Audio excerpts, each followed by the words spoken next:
Fellas and gals, it's time to ask a question that's never been asked before. Is the person who's being set up as the Archon of the land really the Archon of the land? Would be an interesting twist MiHoYo has never done before, so seeing it unfold on the big screen truly would be something miraculous. The subject on the stand for cross-examination regarding this matter is the newly revealed Mavuika, who both has and doesn't have some factors that point to her being the Pyro Archon. So let's start out simple and consider the points in favor of her being the Pyro Archon, with the first being the reveal. Aside from the camera and music work that were obviously meant to reveal her in a significant manner,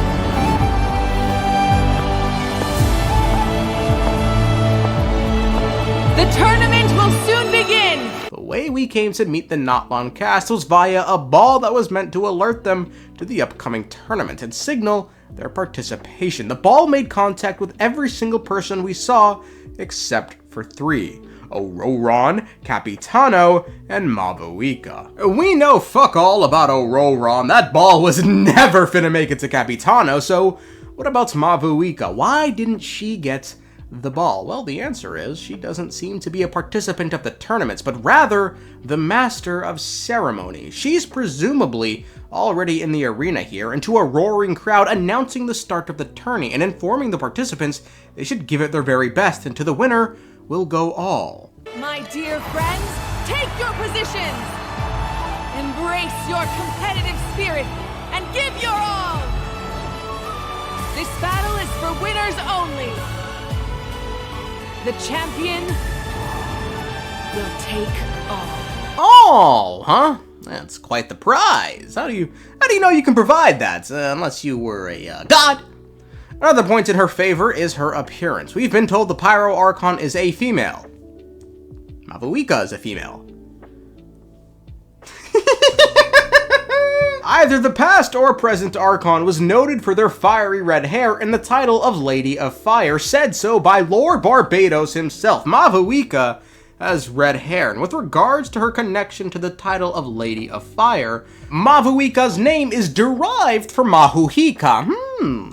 I'm something of a linguist myself, you see, who in Maori mythology was the fire goddess, and given she was female, you could say she was the Lady of Fire. Mahuika's story is an interesting one. As the goddess of fire, she was also its guardian. You see, the power of fire was kept within her fingernails. One day, a conniving feller named Maui came along and requested the goddess of fire for the sole purpose of giving it to humanity. Being the benevolent deity she was, she plucked one of her fingernails and gave it to Maui. However, as he was returning to the mortal realm, an intrusive thought suddenly creeped into his mind. If Mahuika had no fire left, where would this bitch restock? So Maui, ever the scientist, decided to explore the question. He threw the fingernail into a nearby river and headed back to Mahuika. He claimed he tripped and fell. Lucky for him, Mahuika was in a good mood, so she plucked another fingernail and gifted it to him. However, mere moments later, the same situation happens. Maui returned, claimed a fish was the one responsible for putting out the flame. Mahuika thought nothing of it and gave him another.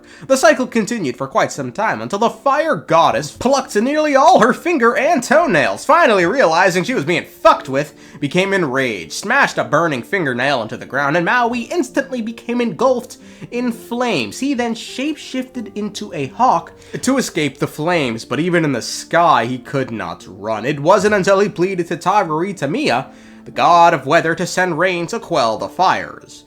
Interesting story, huh? A bird, flames. Where have I seen that before? Another thing pointing to her being the Archon is her interaction with Capitano. No matter how brief, she spoke with him. The top-ranked harbingers all deal with the highest-ranking figures in all the land. Arlecchino IV had a meeting with the Udex and the Archon. The Doctor II had his fair share of run-ins with the Archon. So, for the first-ranked harbinger, surely only the god of fire would be the appropriate response to greet him when he arrived to Natlan. The penultimate thing pointing to her being the Archon is this final scene that shows Mavuika in some sort of secret area, interacting with flames and speaking of fate.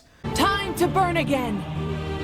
Even the tiniest of sparks will not go unnoticed. Did you catch everything?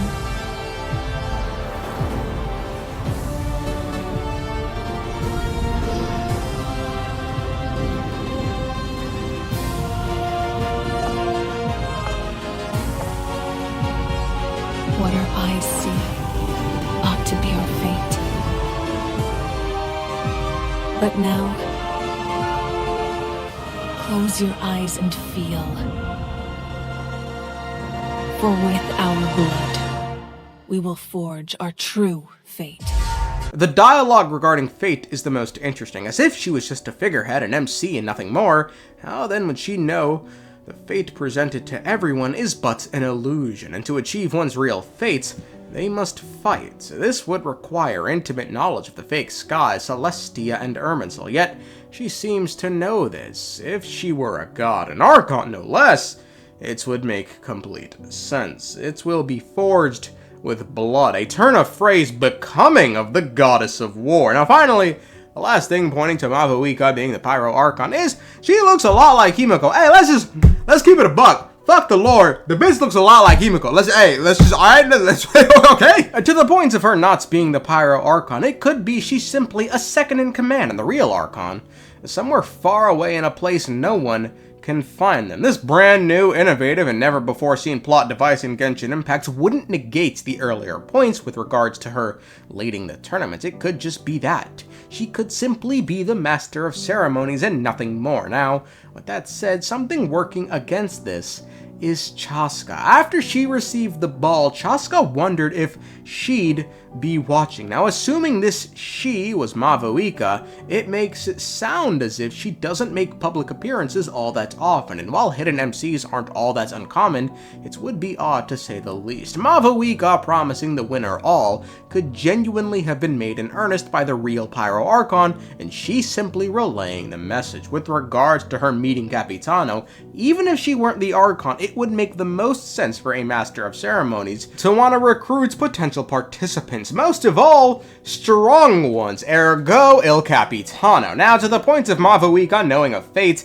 it isn't just gods that know about the truth regarding this world. First and foremost, the real Archon could have just informed her of the situation. Secondly, other beings who aren't gods know about this, the highest ranking members of the Harbingers, the hexenzirkel, the Sovereign. So, knowing of the fate system set up by the heavenly principles doesn't necessarily make one guilty of being a god. Now, finally, one major piece of evidence pointing to her not being the Archon is her interaction in the dungeon with the flame. She informs the flame it's time to burn again. It could be she's awakening the flame, or the Archon. However, when the flames break into 6 pieces, she then speaks directly to it, asking it if it's caught everything. She's speaking to someone else, ensuring they know what's going on, and given the screen was blurry, could be they really were just asleep and she has just awoken them. It could be they really did just wake up. She then closes the nigga's eyes because, I don't know, why wake him? I don't fucking know. But it's almost as if she's watching after the flames, taking care of it. She awakes it, asks if it's aware of what's happening, and then closes its eyes again, almost to let it go back to sleep. Now, why then would she be in a position to do this? What if it's because the flames can't? Because the flames were once a person, the real Archon, Xilonen, who became entombed in the primal fire for whatever reason. They now can't rule, and instead directs Mavuika to rule in its limited state. Again, this is a clearly, a wholly original storyline that's never been done before in the game. I mean, an Archon forcing themselves in an unenviable position, relying on someone else to rule in their stead? That's... It's never been done before. What the fuck you talking about? The final thing that casts doubts on Mavuika being the Pyro Archon is actually the mismatch between what we were expecting versus what we got. Now, I'm not talking, fucking headcanons, but, official stuff. Let's not forget, Venti has a line about the Pyro Archon. The Pyro Archon is a wayward, warmongering wretch. Now, in Chinese, I'm pretty sure the translation is something like tyrannical berserker overlord, which... nothing that we've seen so far of Mavuika screams wayward, warmongering wretch or fucking tyrannical berserker overlord. She seems like a calm, collected, reasonable, rational individual. Look, personally, I think Mavuika is the real Pyro Archon. If for no other reason than because fuck it, that's what I want. That's what I desire.